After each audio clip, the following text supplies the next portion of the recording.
morning, Asia. Good evening, America. You're watching World DNA with me, Raisha Saidu. And I'm Hemkor Suraya, and on the show today, US President Donald Trump has said that there were no survivors after last night's mid-air collision between an American Airlines passenger jet and a US Army Black Hawk helicopter. Flight data and cockpit voice recorders have been recovered from the crash site. Officials expect a preliminary report to be issued in the next 30 days. We'll get you the latest on this on the show today. Also on World DNA, we'll get you the latest from West Asia, where 2 buses carrying Palestinian prisoners released by Israel reached West Bank. In return, 3 Israeli hostages and 5 Thai captives were also released from Gaza. We'll get you the latest on that, lots more lined up. But first, let's get you started with the headlines.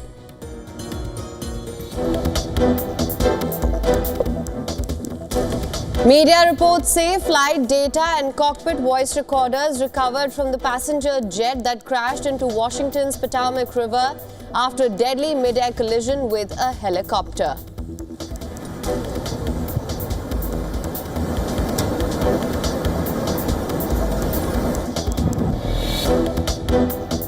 I put safety first. Obama, Biden, and the Democrats put policy first. And they put politics at a level that nobody's ever seen, because this was the lowest level. Their policy was horrible, and their politics was even worse. US President Donald Trump launches political attack, blaming diversity hires for the mid-air collision between an airliner and a military helicopter. Says, I put safety first. Obama, Biden, and the Democrats put policy first.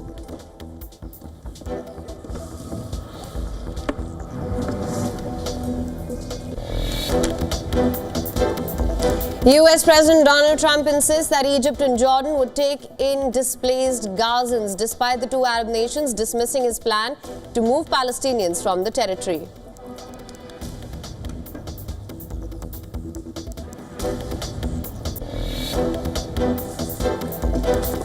Hamas confirms the death of its military chief Mohammed Deif, accused by Israel of being one of the masterminds behind the October 7th attack, whose killing was announced by the Israeli army last year.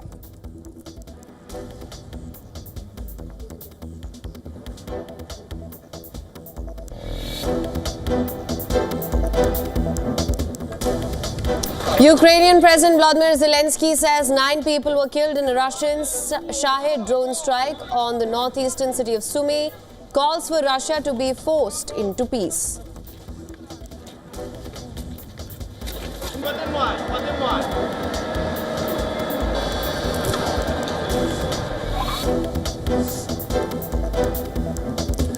Rwanda-backed armed group M23 vows to march on DR Congo capital Kinshasa as its fighters make further advances in mineral-rich east of the country. Rebels capture most of Goma city, the capital of North Kivu province.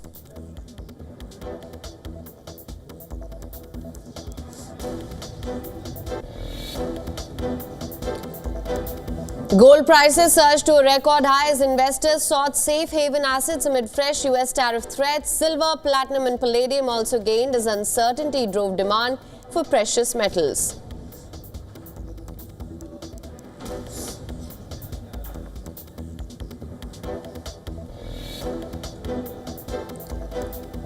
San Antonio Spurs Victor Wembanyama is now an NBA All-Star for the first time. The reigning Rookie of the Year was among the 14 players named as reserves for next month's All-Star game.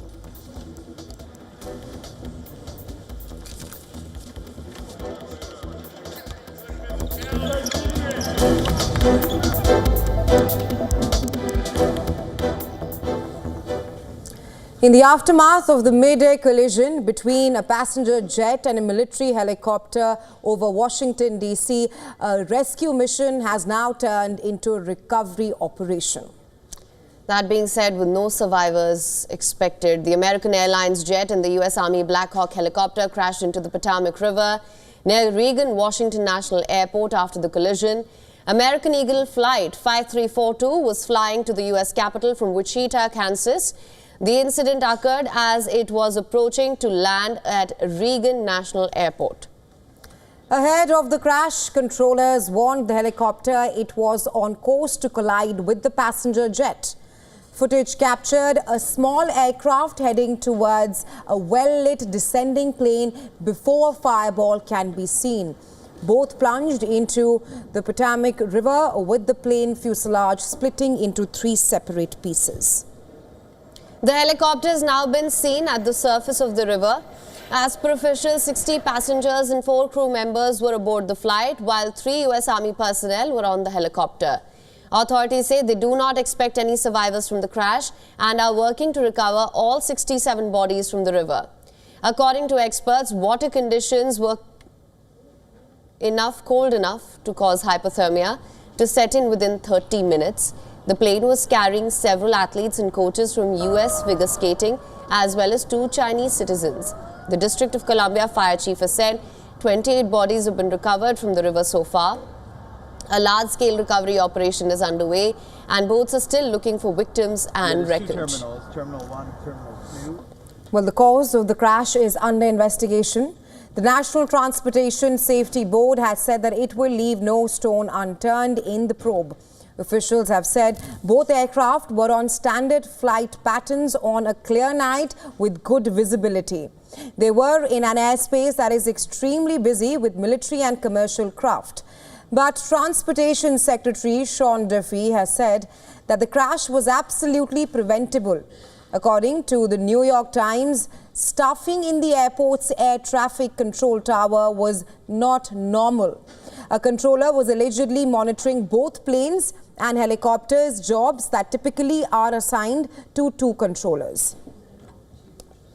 U.S. Defense Secretary Pete Hegseth has said those aboard the helicopter were a fairly experienced crew, and President Trump has alleged that the helicopter could have done a million different maneuvers, but for some reason it just kept going.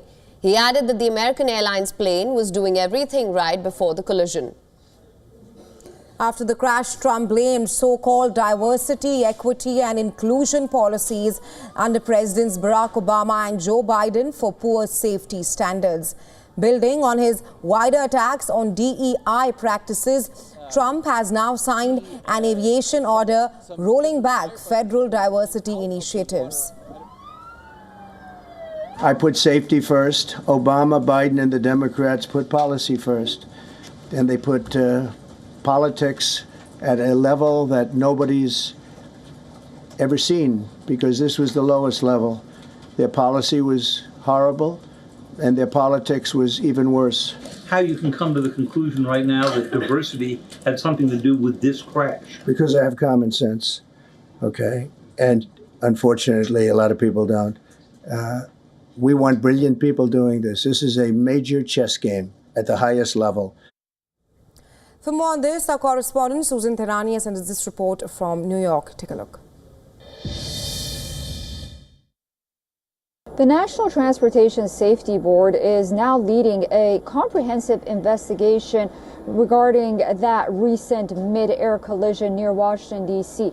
The key steps of this investigation include, first of all, recovering the black boxes of both aircraft, analyzing wreckage stored at Reagan Airport, and reviewing air traffic control communications. Investigators will also look into human, mechanical, and environmental factors, with collaboration with the FAA, American Airlines, and aircraft manufacturers. A preliminary report is expected no sooner than 30 days, while the final report could take months.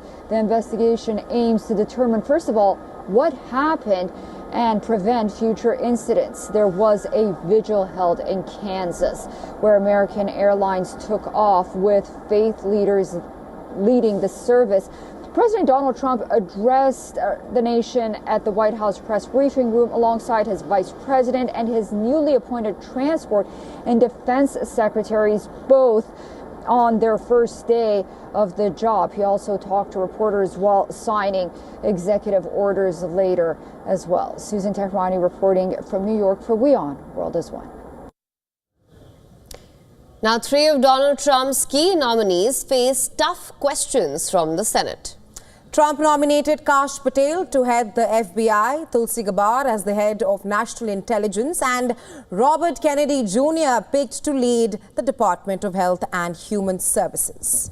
Now, during the hearing, Kash Patel, who was picked by Trump in November last year to replace Christopher Wray, presented himself as the right leader of a law enforcement agency, which, according to him, lost the people's trust. Patel told the senators that he would commit himself to due process and transparency if he is confirmed as the director of FBI. He vowed to keep the FBI out of prosecutorial decisions, keeping them instead with Justice Department lawyers. Due process must be provided without bias to all Americans. And if we cannot provide due process to the worst, then there can be no due process for anyone, and our constitutional republic fails. The priority of the FBI, if I'm confirmed, will be to ensure that our communities are protected and safeguarded and our children have parks to play in and not needles to walk over. Republican allies of Trump who share the president's belief that the FBI has become politicized have rallied around Patel and pledged to support him, seeing him as someone who can shake up the bureau and provide needed change. Meanwhile, Trump's pick for the head of National Intelligence, Tulsi Gabbard, faced criticism from Democrats and Republicans alike during a confirmation hearing, that is, where it was focused on her past comments sympathetic to Russia, a meeting with Syria's former president, Bashar al-Assad, and a past support for government leaker Edward Snowden. At the beginning of her hearing, Gabbard told the lawmakers that big changes are needed to address years of failures of America's intelligence service. She said that intelligence often has been false or politicized, leading to wars, foreign policy failures, and the misuse of espionage. She also vowed to protect the whistleblowers if the Senate backs her for the position. Members, leaders, or affiliates. The bottom line is this must end. President Trump's re-election is a clear mandate from the American people to break this cycle of failure, end the weaponization and politicization of the intelligence community, and begin to restore trust in those who've been charged with the critical task of securing our nation. Another Trump nominee, Robert F. Kennedy Jr., was picked to run the top U.S. health agency, argued that his views on vaccines were misrepresented in charged Senate Health Committee hearing. The hearing was the second in 2 days for Kennedy, during which he squared off with Democrats and some Republicans over his past comments on vaccines, abortion, and COVID-19, among other topics. During a wide range of questioning, Kennedy spoke on adjusting the previous statements, saying that he would support the U.S. children's vaccination schedule, research and development for bird flu, and scientific data on vaccine safety as well. President Trump has promised to restore America's global strength and to restore the American dream, but he understands. And Donald Trump is changing the game. Tech giants are falling in line. And the balance of power is shifting. The U.S. president has secured a $25 million settlement from Meta, marking an unprecedented victory over big tech's most formidable player. Meta in the settlement will not admit wrongdoing over the suspensions of Trump's accounts. According to reports, the lion's share of the settlement, which is $22 million, will fund Trump's presidential library. The settlement represents more than just financial compensation. It signals a seismic shift in the relationship between political power and social media dominance. Meta's chief Mark Zuckerberg's recent trips to Mar-a-Lago, including a dinner and reportedly a full day of mediation, underscore this dramatic reversal of fortunes. On Wednesday, Meta reported its net income. It increased by 59% to $62.36 billion for the full year. Meta is one of the world's biggest companies with a market valuation of $1.665 trillion. Such a tech giant doesn't want to keep the White House angry. That's not all. Zuckerberg has expressed support for Trump. He has tweaked Meta's policies to lift restrictions on some content within the company's apps, which include Facebook, Instagram, Threads, and WhatsApp. These developments come after Meta's complete lifting of restrictions on Trump's social media accounts in July 2024. Twitter reinstated Trump in 2022 after Elon Musk's takeover. YouTube followed in 2023, a move that preceded his return to the presidency. The timing is particularly poignant given that these same platforms had banned him following the January 6th Capitol events of 2021.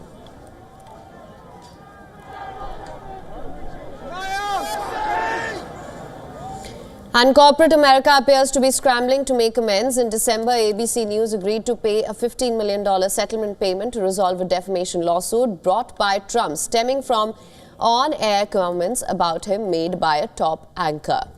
While other media giants watch nervously from the sidelines, this wave of settlements marks a stark departure from Trump's previously mixed record in litigation, suggesting a fundamental shift in corporate America's approach to the president. Even as Meta maintains its stance of no wrongdoing, the symbolism of Zuckerberg's personal involvement in negotiations speaks volumes. The tech mogul's multiple visits to Mar-a-Lago, coupled with the Meta's $1 million inaugural fund contribution, paint a picture of tech industry rapidly recalibrating its relationship with presidential power.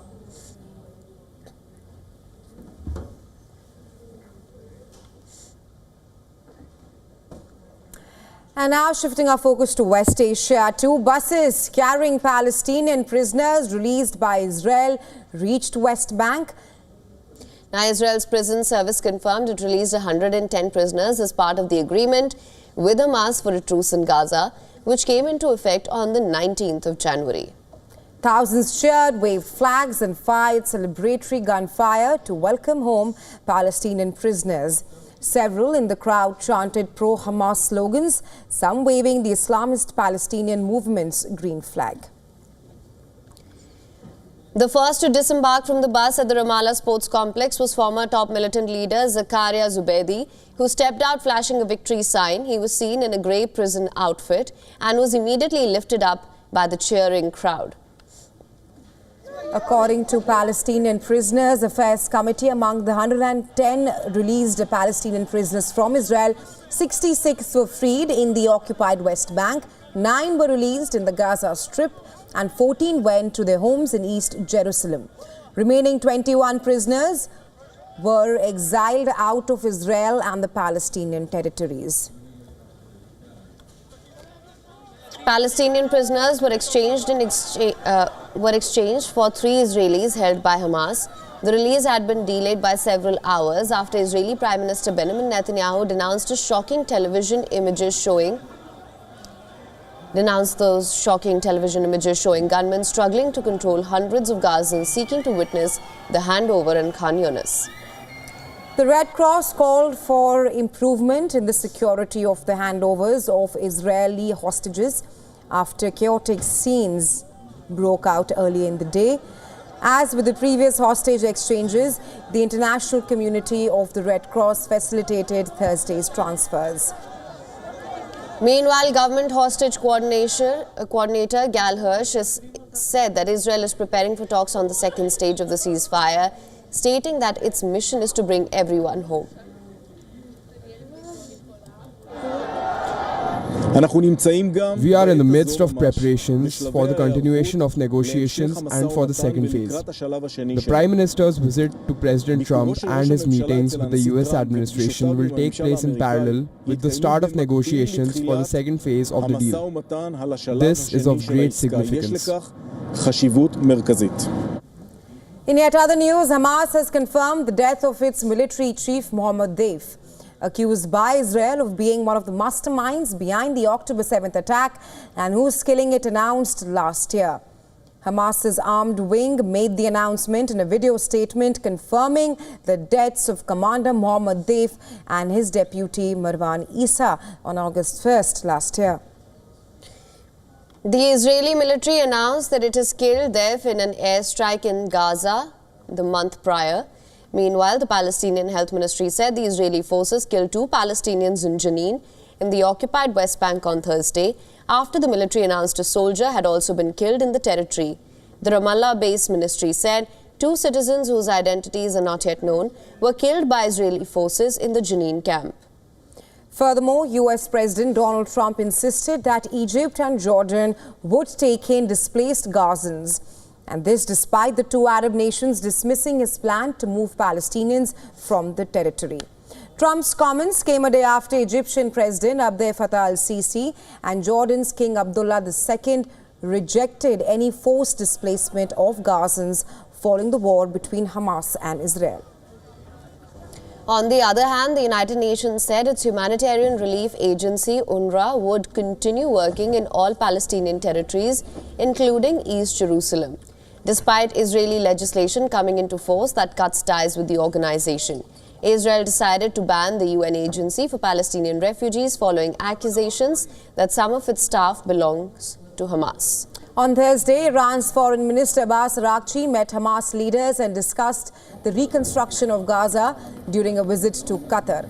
Well, according to the Palestinian militant group, whose political office is in Doha, senior Hamas leaders attended the talks, including the Advisory Council leader Mohammad Darush and chief negotiator Khalil al-Haya.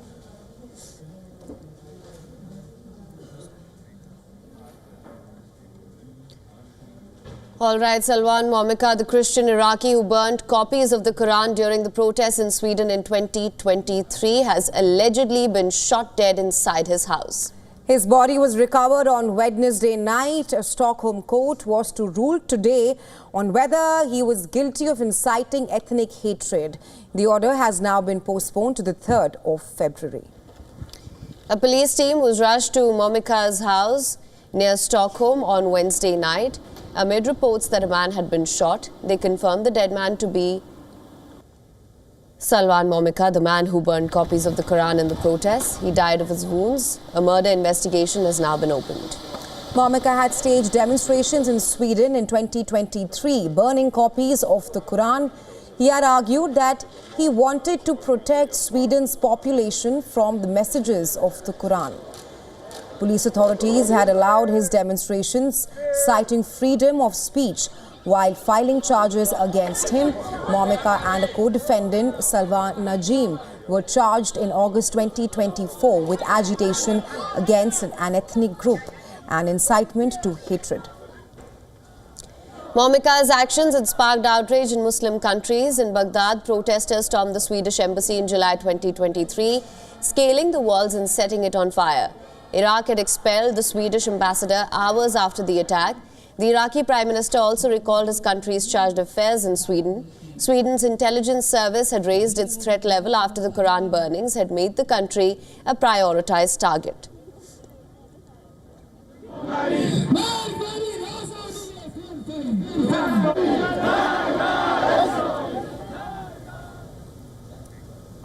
Let's now take a look at all that's making headlines in the world of climate. And with that, it's now time to slip into a very short break. But stay with us. You're watching WION The World. Stay tuned.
From the bustling trading floors of Wall Street to the vibrant exchanges of Asian stock markets, WION breaks it down for you to make sense of what's happening, as we reveal the key factors behind events, strategic battles, and the game-changing business decisions that shape the world. We bring you all of this and more on World Business Watch.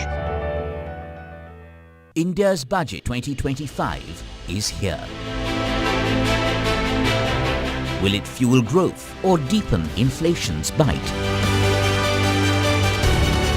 Will it support the rupee and markets? From tax reforms to middle-class relief, we decode what's in it for you. Stay ahead with our expert analysis and global perspective.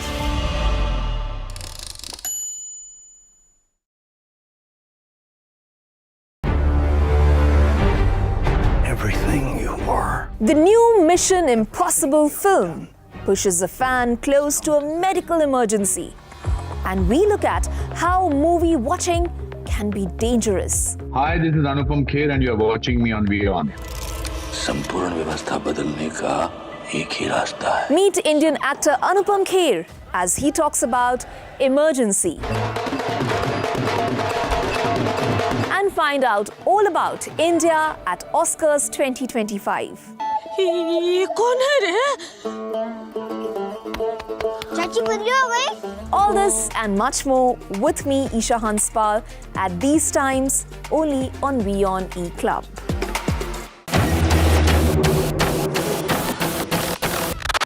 After killing a governor, a military chief, and foreign peacekeepers, the dreaded M23 rebels force advance into Goma in the Democratic Republic of Congo. The United Nations raises alarm. Nigeria's authorities officially declare the Lakurawa armed group that flogs people for listening to music a terrorist organization and bans it across the country. Lakurawa is a new militant group that carries out attacks targeting local communities in northwestern Nigeria and across the border with Niger. And Japanese adventurer Gamp Suzuki arrives in Cape Town at the end of a more than 6,000-kilometer journey across Africa while pulling a rickshaw. That's at these times on World of Africa. On WION, World is One.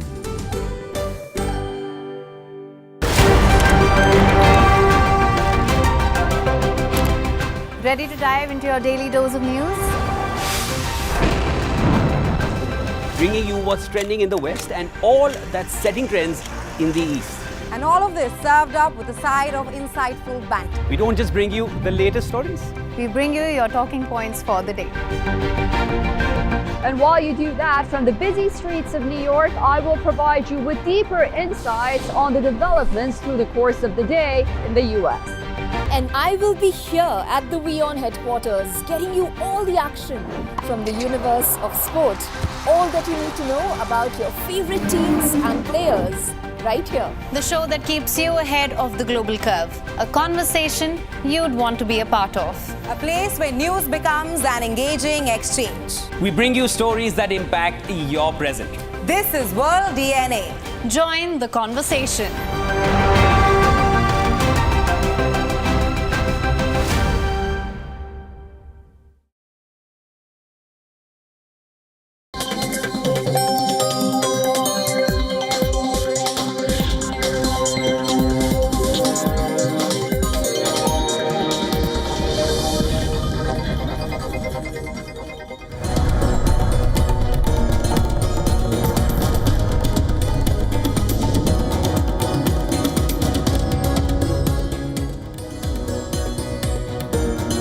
Welcome back to World DNA. Thank you so much for staying with us. Lots lined up for you on this side of the show. Let's get started with the headlines first.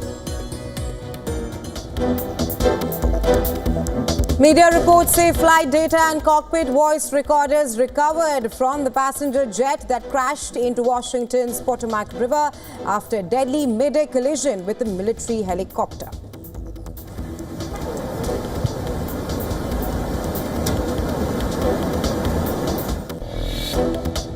I put safety first. Obama, Biden, and the Democrats put policy first. And they put politics at a level that nobody's ever seen, because this was the lowest level. Their policy was horrible, and their politics was even worse. US President Donald Trump launches political attack blaming diversity hires for the mid-air collision between an airliner and a military helicopter. Says I put safety first. Obama, Biden and the Democrats put policy first.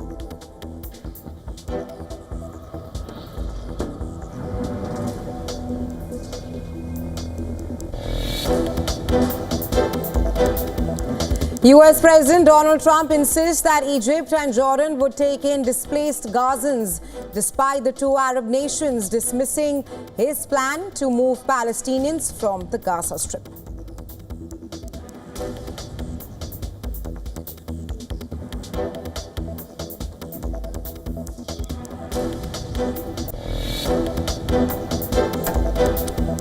Hamas confirms the death of its military chief Mohammad Dev, accused by Israel of being one of the masterminds behind the October 7th attack, whose killing was announced by the Israeli army last year.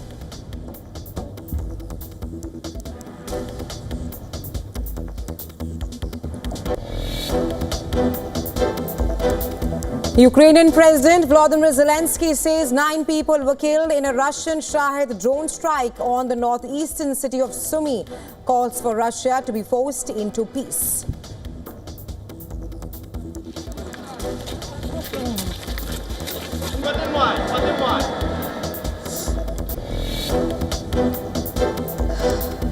Rwanda-backed armed group M23 vows to march on DR Congo capital Kinshasa as its fighters make further advances in mineral-rich east of the country. Rebels capture most of Goma, the capital of North Kivu province.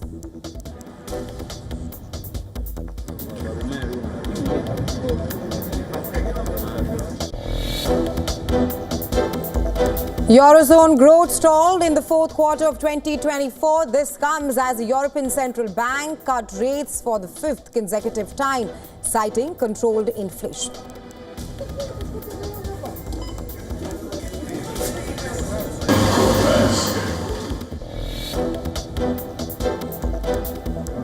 San Antonio Spurs Victor Wembanyama is now an NBA All-Star for the first time. The reigning Rookie of the Year was among the 14 players named as reserves for the next month All-Star game.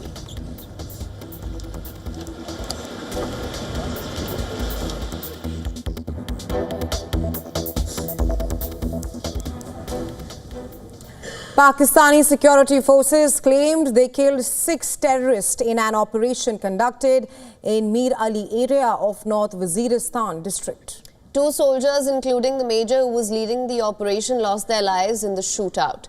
The security forces also carried out a sanitization operation in the area. A statement from the Inter-Services Public Relations said 29-year-old Major Hamza Israr and 26-year-old Sepoy Muhammad Naeem were martyred. Pakistan has recently witnessed an uptick in terror activities, especially in Khyber Pakhtunkhwa and Balochistan provinces. The terror attacks have increased since the Pakistan Taliban, known as Tehreek-e-Taliban Pakistan, broke a fragile ceasefire agreement with the government late last year. At least 685 members of the security forces lost their lives in as many as 444 terror attacks in 2024, a year that has been the deadliest year for the civil and military security forces of Pakistan in a decade. Equally alarming has been the loss of civilian lives taken together with the deaths of security personnel. 1,612 fatalities have been recorded during the year.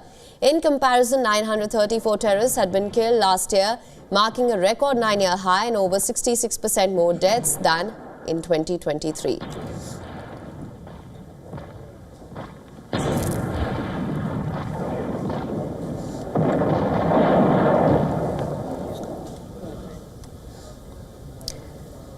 Now, a mountain is no longer just a mountain. In a legal shift, New Zealand has granted personhood to the Taranaki Maunga, while recognizing it as a living entity with rights and protections. Our next story explains how this is not just a law, it is justice centuries in the making. Those of that opinion will say aye. Aye. To the contrary, the ayes have it. A new law redefines the relationship between nature and humans. New Zealand has taken the extraordinary step of granting personhood to one of its most iconic landmarks. Its Mount Taranaki now has a legal identity, Taranaki Maunga. The unprecedented move signals a profound reconciliation of indigenous rights with environmental stewardship. The landmark legislation marks a historic victory for the Maori people, whose ancestral connection to the 2,518-meter peak stretches back centuries. Granting personhood to the mountain represents a decisive break from colonial practices that systematically displaced indigenous guardianship. But let me be really, really clear. Our tupuna never ceded sovereignty over our maunga. No raupatu, no act of government, no colonial decree could ever sever our connection with our maunga. We grew up knowing there was nothing anyone could do to make us any less connected. The legal framework bestows upon Taranaki Maunga all the powers, duties and protections afforded to human beings under New Zealand law. The recognition serves as a powerful acknowledgement of historical wrongs, addressing the mountain's theft from local Maori communities during colonization. For generations, indigenous voices were silenced in decisions about the mountain's management, while hunting and sports groups wielded significant influence. I acknowledge traditional Maori practices associated with the mountains were banned, while tourism was promoted. Pests such as possums were introduced and led to destruction of the native forest in some parts. The recognition also echoes global reverence for sacred mountains. Hundreds of millions revered the Himalayas, the abode of snow, as the source of sacred rivers such as the Ganga, whose life-giving waters have sustained civilizations. Mount Kailash, located in Tibet's remote western region, is considered one of the most sacred mountains in Hinduism, Buddhism, Jainism and Bon religions. Hindus believe it to be the abode of Lord Shiva, while Buddhists view it as the center of the universe.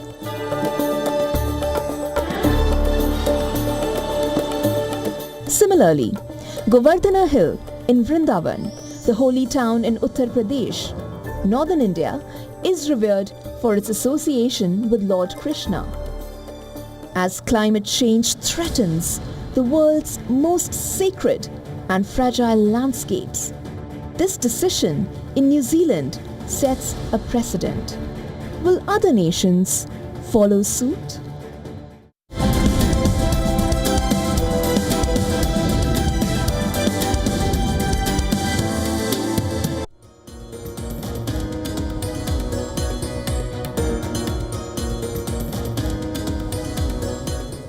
On the world of business now, several top Indian firms are rushing to hedge their currency exposures as the unexpected decline of the rupee has begun to put pressure on their profitability after almost 2 years of calm. Now, the rupee's weakness is pressuring the government to arrest its slide by boosting investor sentiment with its policies. India's biggest airline, Interglobe Aviation, saw a tripling of its foreign exchange losses in the December quarter, reaching 14.6 billion rupees or $1.69 million. Adani's flagship firm announced a significant decline in earnings on Thursday, attributing the decline to currency losses. A weak rupee was identified as a disadvantage for margins by leading auto manufacturers Maruti Suzuki India. As the earnings season continues, many smaller firms are anticipating to declare currency-related losses.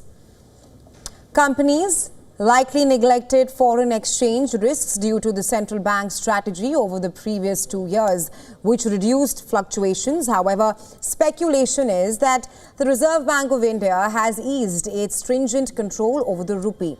Over the last 2 months, the Indian currency has weakened 2.4% against the dollar, marking the worst performance among developing Asian currencies. Just as rupee depreciation are predicted to intensify, firms are finding it increasingly difficult to hedge their risks due to India's sluggish economic growth and increasing global fluctuations. Indian companies purchased forward cover worth $48 billion in December, which is the biggest amount for 2024. Firms buy forward cover as a hedge when they expect the currency to weaken. As a result, hedging expenses increased by almost a percentage point last month. Smaller companies are also feeling the heat, with many reporting huge forex losses. Indigo will explore if it can extend its hedging beyond the current 12 months in a clear sign of currency-related worries.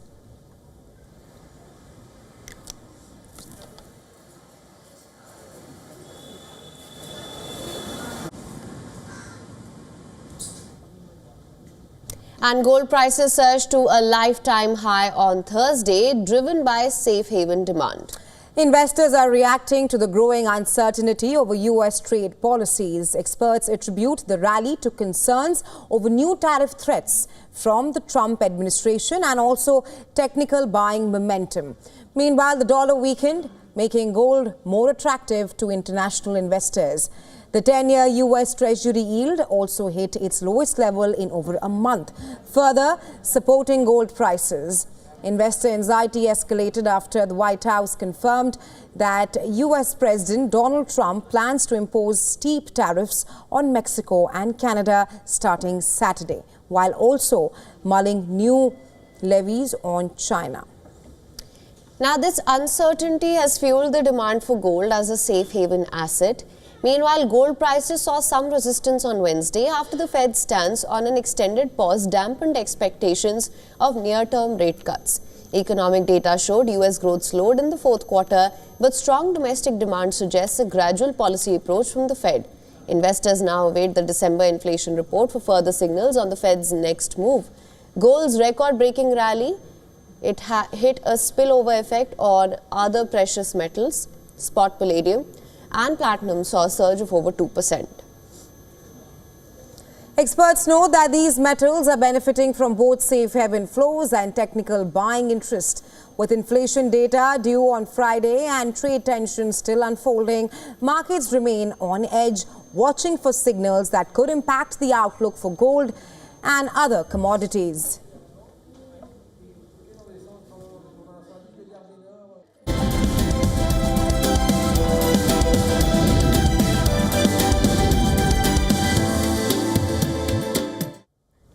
Let's now take a look at all the news from the world of technology. Well, according to a new report by the US Copyright Office, artists can copyright works they made with the help of artificial intelligence. Meanwhile, fully machine-generated content will not be considered under the copyright law. The Copyright Office has said that a person simply prompting a chatbot or AI image generator to produce a work does not give that person the ability to copyright that work. The ruling, however, does not address the growing debate over copyrighted human works that are being pulled from the internet and other sources and ingested to train AI systems, often without permission or compensation. The Copyright Office has said that they are working on a follow-up report regarding the legality of training AI on copyrighted works and who should be held responsible for the same.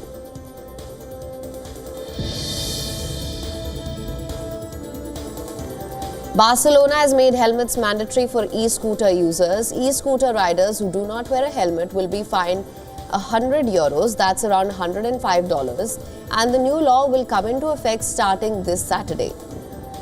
Barcelona recently banned e-scooters from plying on pavements. Bicycles are also banned from sidewalks except for cyclists accompanied by minors. E-scooter usage has surged in Spain in recent years, but the boom has been accompanied by a rise in accidents and complaints from drivers and pedestrians about riders flouting safety and parking rules.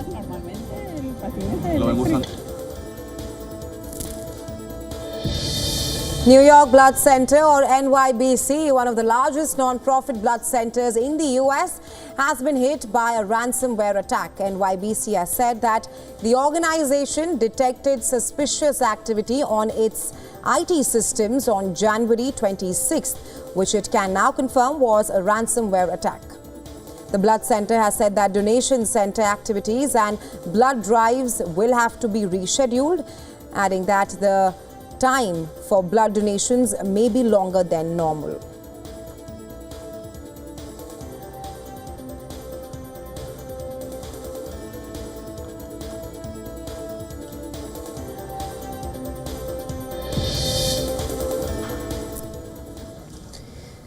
And campaigning for Delhi Assembly elections in full swing in India's capital, all three major parties have released manifestos full of promises.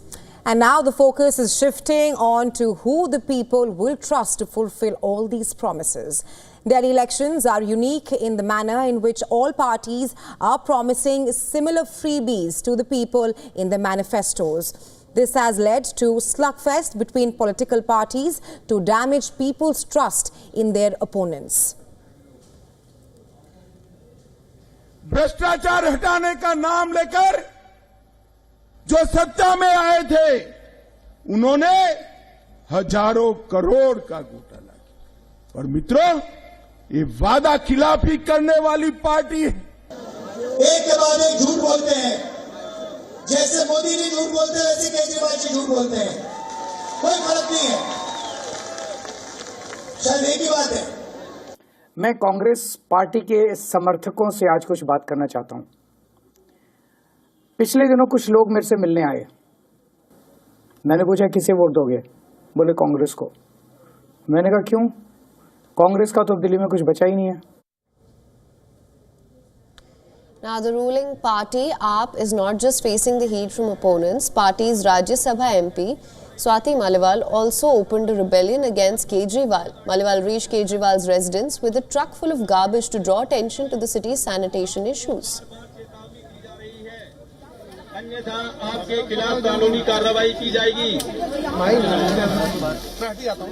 Arvind Kejriwal has turned Delhi into a garbage dump. There is garbage everywhere. People are facing a lot of problems. The garbage is there in the sewage, road and outside the houses of people. No one is doing anything to tackle this problem. Pollution in the river Yamuna has also become a focal point this election season. Congress and BJP are accusing Kejriwal of not fulfilling his 2013 poll promise of cleaning Yamuna. On the other hand, Arvind Kejriwal accused the BJP government in Haryana of poisoning the waters of Yamuna. Kejriwal's claim drew sharp response not just from opponents but from the Election Commission as well. According to the Election Commission, AAP chief Arvind Kejriwal has provided no evidence to substantiate his claim. Responding to this, Kejriwal questioned the credibility of the Election Commission itself and accused it of indulging in politics. The Delhi elections have raised concerns for opposition parties nationally as INDI alliance partners are contesting election against each other, while the AAP and the Congress are already at loggerheads. A key alliance partner, Samajwadi Party leader Akhilesh Yadav, has joined hands with Kejriwal in Delhi. Both Yadav and Kejriwal held a road show on Thursday.